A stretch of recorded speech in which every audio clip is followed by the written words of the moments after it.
Hello, everyone. Thank you for tuning in to Vibras and Vibin. So today, I'll go ahead and let you introduce yourself. We have with us. Oh, hi everyone. My name is Marquina Hof Schneider.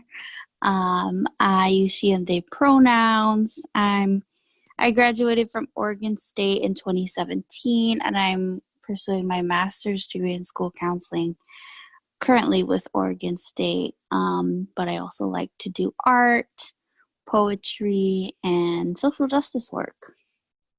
Oh, and I'm from the Mariana Islands, an island called Tinian.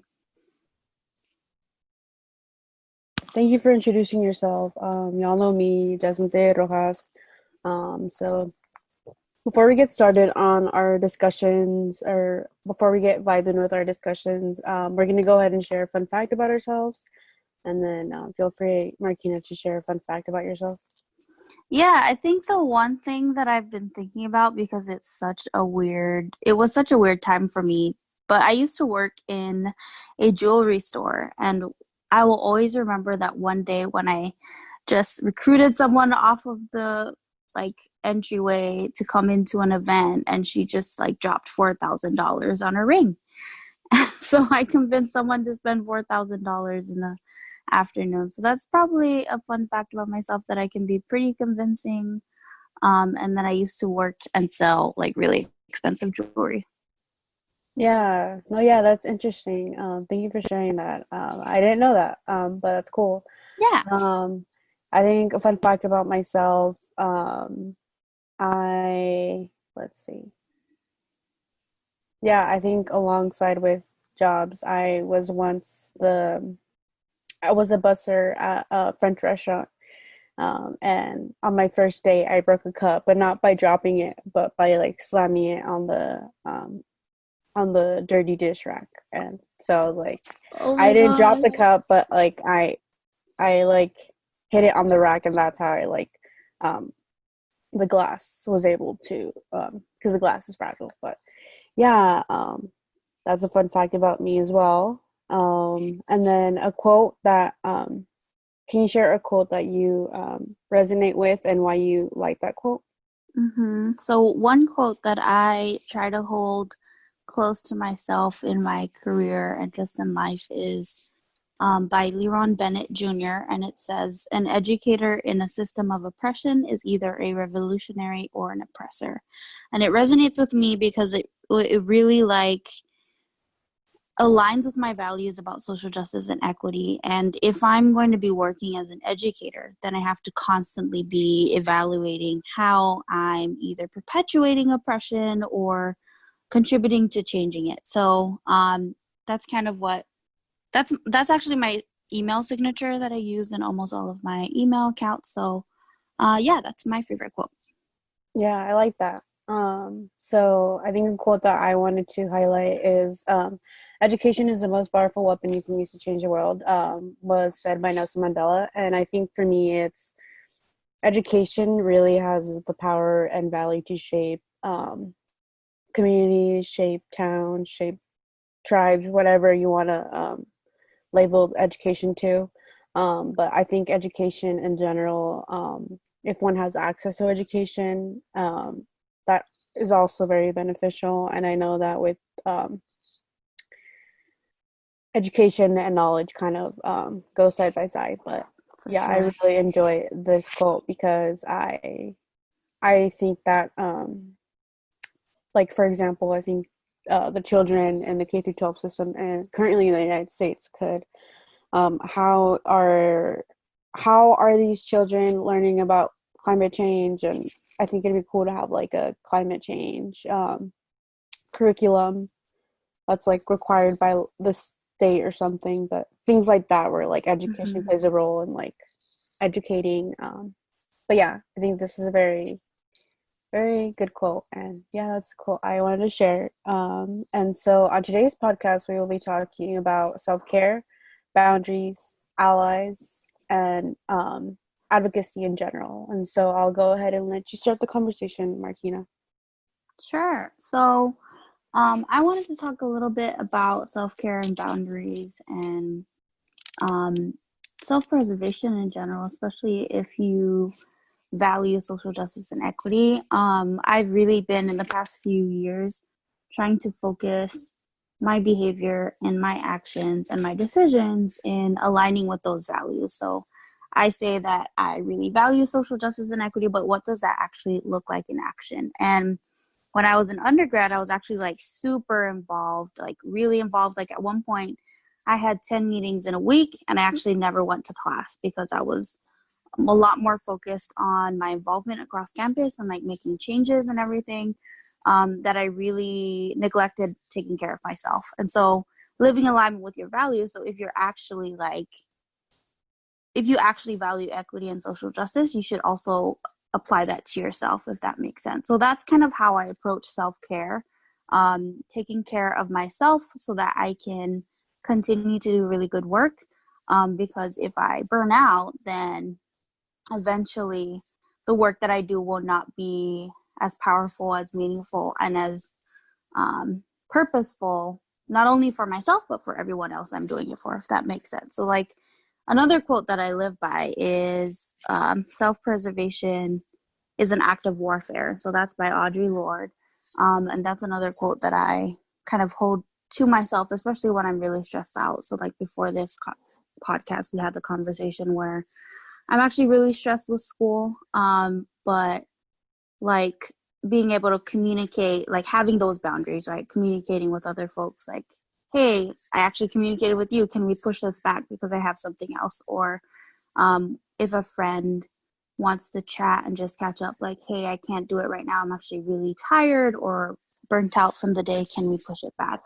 And I think that when you set those boundaries, you not only help yourself in setting yourself up for success for whatever you want to do, but you're also creating spaces for discovery in those relationships that you're setting those boundaries for. So whether it be in like a social setting or like a work setting, so whether it be with your friends, with your family, or at work, when you set those boundaries, it gives the opportunity for yourself to learn about your capacity, but also for the folks that you're setting those boundaries with to learn about what your love language is, or learn about how best to engage with you, or discover how to set boundaries themselves. There's like a lot of opportunities that come from setting personal boundaries, that I think contributes to your self-care, and it contributes to just the relation, like the value and like the health and the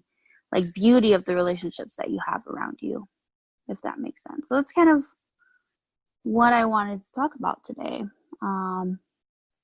Yeah. I think I agree with like boundaries in any given relationship can definitely help.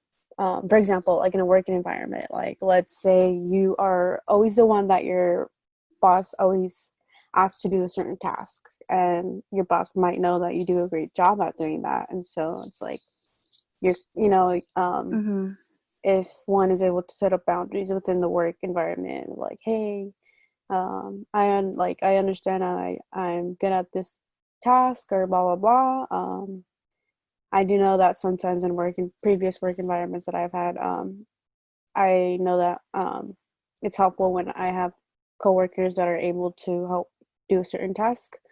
But yeah, I think boundaries in general are something that can really help strengthen an environment, a relationship, or a work space, work culture. Mm-hmm. But yeah, I agree. Yeah, like actually in one of my meetings today, one of the executive directors mentioned, she said something like, if you feel like you won't be harmed at your organization or like in your workplace, you'll feel more productive.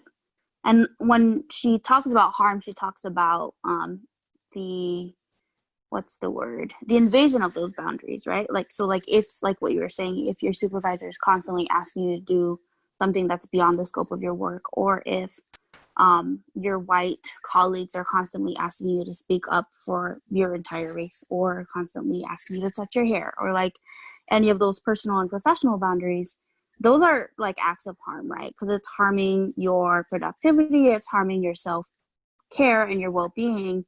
And if you don't have those boundaries in place, then you will potentially burn out, and you will it's not going to be fun for anyone. And I've been reflecting on like boundaries in terms of like what I allow myself to give in terms of energy for allyship, right? So like how much energy am I gonna like give in this conversation if I know this person is actually just trying to be defensive and not listen to me? Or like how much energy am I gonna give to this organization that actually only focuses on whiteness and white supremacy? Or how much energy should I give in being frustrated about this really micromanaging coworker that I have, which I've had?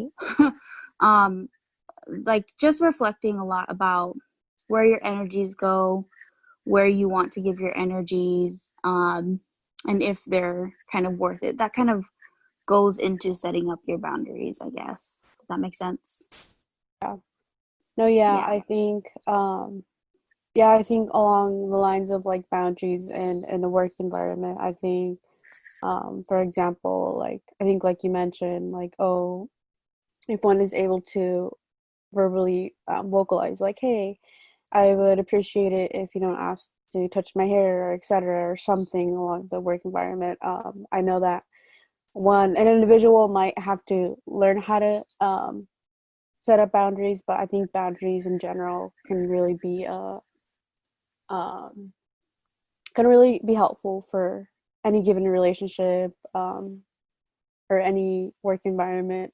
But yeah, I Mm-hmm. think that so along the lines of like self-care, I think self-care also like making sure how you don't burn out. I think for me, like along the lines of like social justice advocacy, like it's not my job to educate everyone.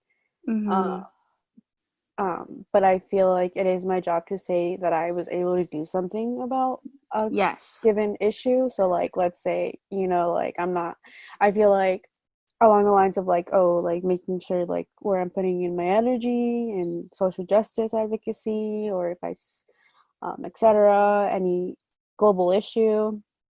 Um, but yeah, I think self-care is very important because I know that um, one if one doesn't really know like the how to kind of maneuver themselves, the burnout can happen, and I think it's important that sometimes also reminding myself, it's like listening to my body and making sure that like myself is taken care of, so I can further be able to produce my best work.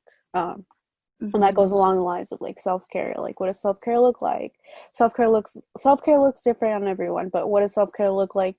What are things that you might enjoy doing? What are things that help um, your body? What are some passions that you might hold, or simply just going out into nature or outside? I don't know, things like that. But yeah, I agree with like self-care and being important. And mental health kind of is along the lines of self-care, but Mm-hmm. yeah, self-care definitely is very important. Yeah, I think like self-care is like super important because one, you just really need to take care of yourself, right? Like how like I don't know, it's not important. It's important to survive, but it's also really important to thrive. And in order for you to thrive, you really need to take care of your entire being. So that includes your physical wellness, your mental health wellness, your spiritual wellness, like all those aspects. That includes what goes into your body in terms of like information you're absorbing, right? Like recently there's like so much going on in social media, and like folks are just downloading so much information that it can be really overwhelming. So just making sure to like step away from that, or like engage in something that's very spiritually filling, or maybe even physically filling, like really good food, which maybe comes with spiritually filling with really good people. But just like balancing it all out, it's like super, like I would say it's been so difficult, like trying to figure out that balance. But it really helps to have like a system of support, like folks around you to be able to hold you accountable to your self-care. Like I actually have a group of friends that we just constantly check in with each other, like how are you doing today, or validating each other, supporting each other, actually holding us accountable, like go do your paper or go drink some water or go outside and running. Like having that support system is really great, and I'm also very lucky to have a really great partner who does that for me. And then also because I was able to set up like and express my boundaries and express what I needed with like my father, he's also been able to like do that recently for me. Like he's saying like just do what you need to be doing, um take care of yourself and stuff like that. I think like balancing it all out really requires, I think, a lot of planning in advance, but it's kind of like unconscious planning, if that makes sense, because you're navigating like the spaces and like those engagements that you feel are good for you, right? Like the last few years I've been really figuring out, okay, which one of these, of the many people that I'm surrounding myself with, how many of these folks do I feel most filled with, or do I feel like I step out of the engagement with them and I feel really good about myself, or I'm really self-reflective and it contributed to my growth and well-being. Um, it takes a lot of consciousness, but also unconsciousness, because you can actually feel, right, the vibes, right? You can feel someone's vibes in order to determine whether or not they will long-term be supportive of you and in making you the better person that you can be. Um, so I don't know. I just kind of went on a tangent, but I think that kind of answers how I prevent burnouts. I kind of like set myself up for success in terms of like surrounding myself with like really good people to help me out, right? Because that's a combination of both self and community care. So I'm like taking care of myself by surrounding myself with a community that cares for me. And then it also can transfer into like organizational care. I'm taking care of myself to understand my values and what I want to see in a workplace or what I want to see in a career, and applying that to my decisions based on like where I want to work. I think that self-care could really be applied to any part of your life. And that's kind of just how, I think that's kind of how I try to do mine, or I try to prevent burnout in that way. Yeah, thank you for sharing that. I think yeah, I think making sure that you are taking care of yourself as you are doing your tasks, or as you're doing your work, or as you're doing your involvement in school, or just your general workload. I think making sure that I think learning how you yourself are able to um, have a, like, for example, for me, like my creative outlets or my passions, how they help me also stay on like do my hobbies, but also Mm-hmm. making sure that, oh, like, how is Jasmine physically doing? Is she drinking enough water today? Is she and I think things like that, like I remember in high school, like I was really good at drinking like 8 cups of water every day, and it's just another little thing that I'm trying to do again. And like making sure I drink water here and there, because it will help me physically, and my physical body, and not only that, but it will help me my overall health. And so yeah, I think alongside of the topic of allies, I think we just talked about boundaries and creating spaces for discovery, learning, and love languages, and how that might be seen in families, relationships, works environment, even in social media. I think with like social media, as like you said, like a lot of children might be taking in such, like such a lot of content, and so like making sure that like how are children, or how are in general, how are people able to like, oh, if you feel like there's a lot of like, um I think social media has a lot of power to spread positivity, but there's also that like negativity side, and so like setting Mm-hmm. up boundaries of like, oh, what what am I, you know, like um time on social media, and I think that's also another creating spaces for self For care. sure. But yeah, and so I wanted to talk about allies, and so I think it was last week, but I don't know if y'all know who Scooter Braun is. Scooter Braun is currently he's a manager. So Scooter Braun is the he manages Justin Bieber, Kanye West, Ariana Grande, J Balvin, Tori Kelly, and I think a few other celebrities. But I attended his Instagram live, I think last week, and he was talking about how what he was basically talking about was he was acknowledging his privilege. He was acknowledging that he was already ahead of the race because of his identities, and he's acknowledging that he needs to further educate himself and understand that he needs to like help himself in the race. And I think one thing that I really took away from this live was that he was saying that um the people in power basically thought about themselves and not anyone else. And I think I really resonated with that because I feel like I was able to further see how America, I think right now, like during like recently, like the Black Lives Matters movement and how that's been huge on social media. I think that's also kind of emphasizes how that's a how I thought that was really interesting to have it, Scooter Braun say that, because not a lot of celebrities are saying that, or not a lot of like platform people are saying that. And I think that yeah, I think it's important to understand that not like anyone can help be an advocacy. Like you can like if you even if you don't have social media, like just voting, that's also a form of being advocator. But yeah, I really wanted to emphasize that because I think Scooter Braun touched upon white culture and how he's putting his time and energy as a white ally. And yeah, um, yeah, Yeah, I like what you said about how like everyone everyone can be an advocate in a way. Like I feel like everyone has a role, whether you're white or you're brown or you're non-black or you're indigenous. Like everyone has a role and has some agency in some way.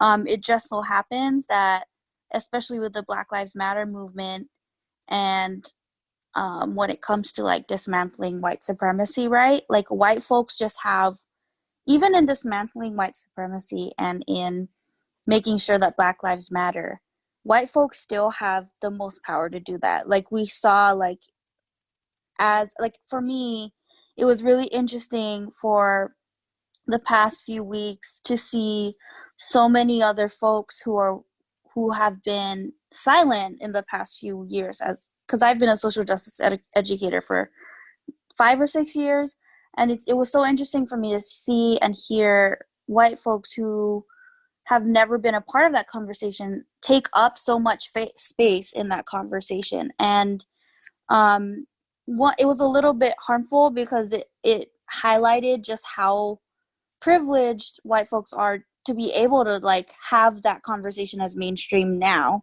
because they're having it, if that makes sense. But it also brought to like just the importance of white allyship in the movement because they really hold a lot of social power. So like they're valued in the movement because they need to be doing that work. However, how they do that work is a whole nother conversation, right? They shouldn't be taking up the mic, right? Like if a black or brown or indigenous person is there, pass the mic. But if no black or brown indigenous people are there, maybe say why there aren't black and brown or indigenous people in that space.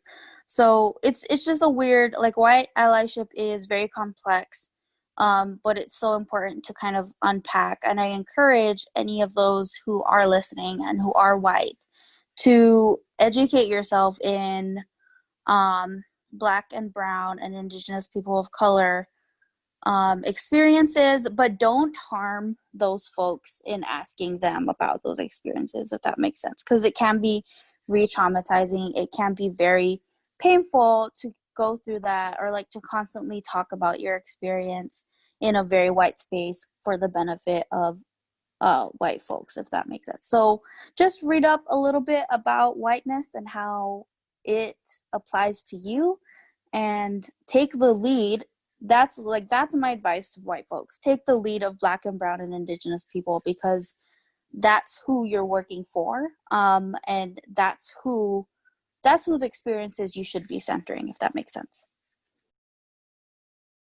Yeah, I think just creating spaces in general for having discussions, and how acknowledging that white privilege is a thing, and acknowledging that um, the white culture also has a part on dismantling um, the system and in spaces and work environments, etc.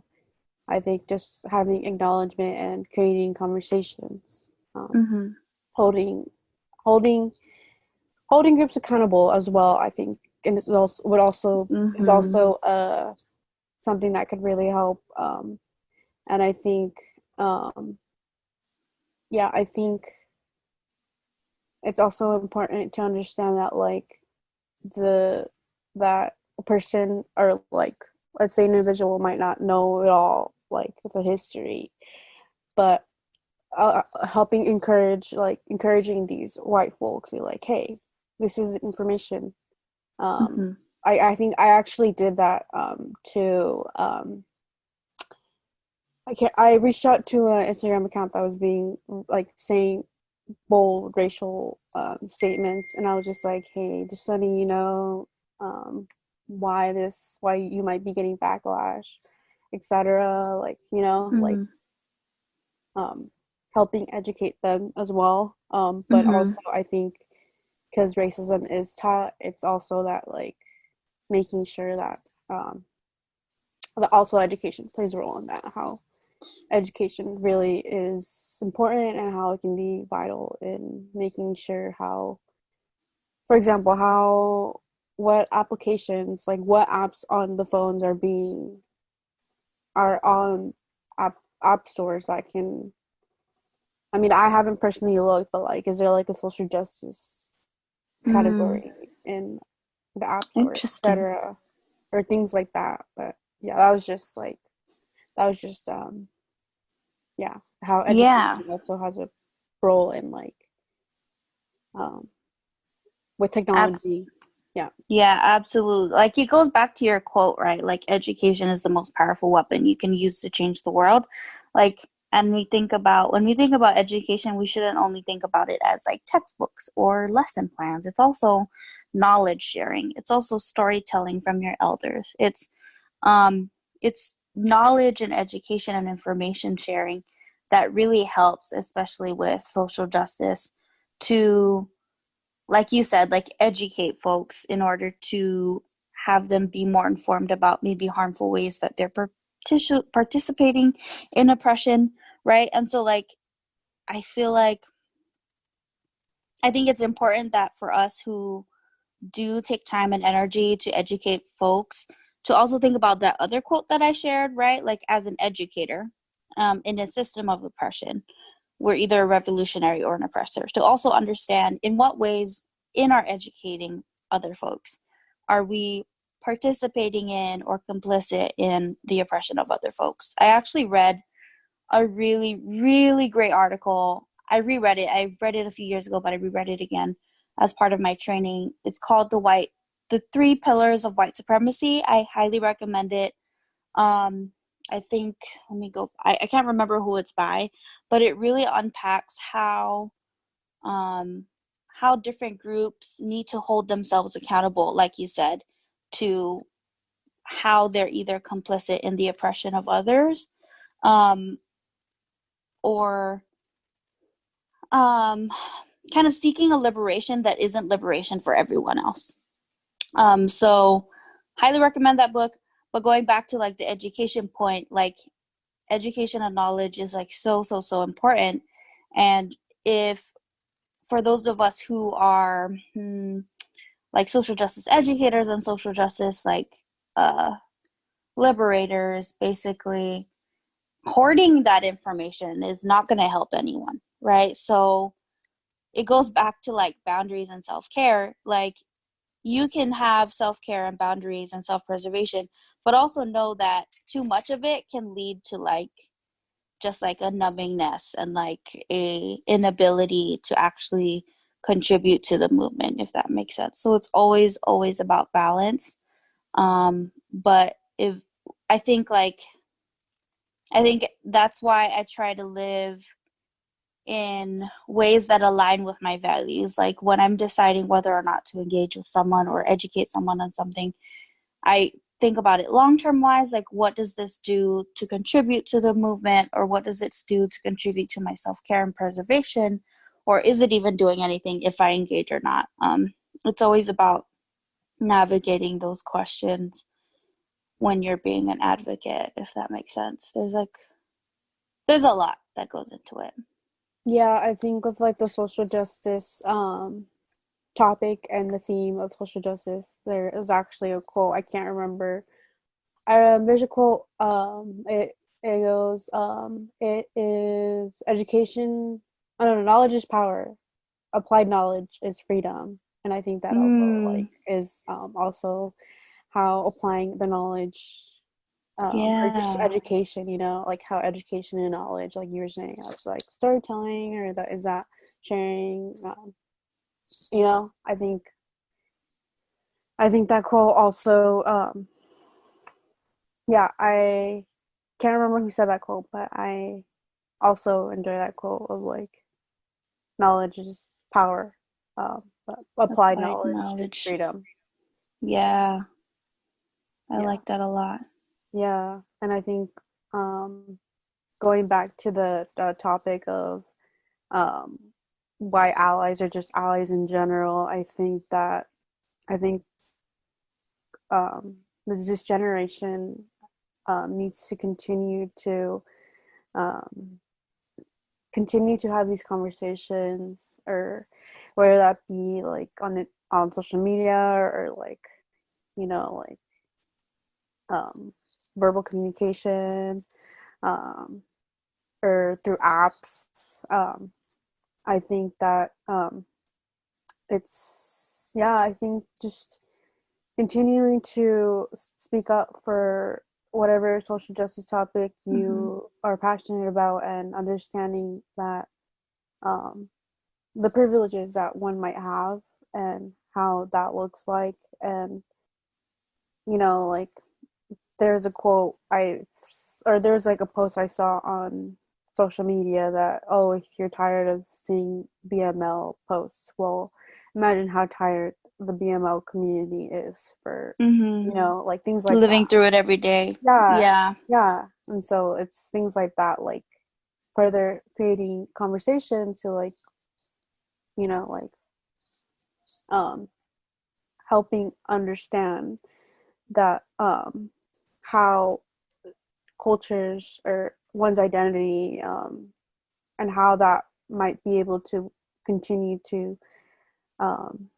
create create waves of community or conversation, or just education, or applying that Mm-hmm. education into your work environment, or um, school, university, etc. Yeah. Like the bare minimum I think that white folks can do, white allies, is think about like self-reflect, to think about systems of oppression and like white supremacy and racism. That's the bare minimum. Just think about it. Like you're going one step further by talking about it or creating spaces to talk about it, because you're continuing that learning, right? And then to go beyond that is to actually act on it, right? You're saying knowledge is power, but applied knowledge is freedom. Like going beyond just thinking and talking about it and actually putting in that to action. um, I think that's what white allies. Like it's not really a three-step process. It's a mix and it's complex, and it's always about trying to figure out when and where is appropriate. But as long as folks are doing those three things, thinking and talking and acting on it, then I feel like there's a lot more hope for social justice and especially racial justice. Yeah. So yeah. Do you have any other input or notes, comments about self-care boundaries, your allies, Marquina? But I think Mm, yeah, we highlighted I think definitely great key points. yeah. I mean, I think one of my favorite books about change and social change is titled "The Impossible Will Take a Little While," and that's like a general reminder for anyone who's in the movement, whether you're white, whether you're brown or black, or indigenous or a person of color. Um, the impossible will take a little while, but there's all these moments of hope and like these conversations of learning and inspiration and beautiful moments that come out of those really um, like mm, these moments of struggle. There are still beauty that comes out of moments of struggle, and eventually it will, I think, I feel like I'm just trying to sparkle a little bit of hope, but the impossible will take a little while. But it's going to take a lot of work and constant work, and it's important for you to practice self-care, put up those boundaries, and find your allies and your support system so you can continue the work. But that's all I wanted to say. Yeah, well, thank you for chatting with me, and I think that I really enjoyed the quote that you shared, and I think that just I think continuing to um, have people hold conversations, and for example, that might have a chain effect. Like if you might be a white ally, and oh yeah, like at work today, I learned this. Continuing that and educating your family, or you know, like you're continuing that conversation at home.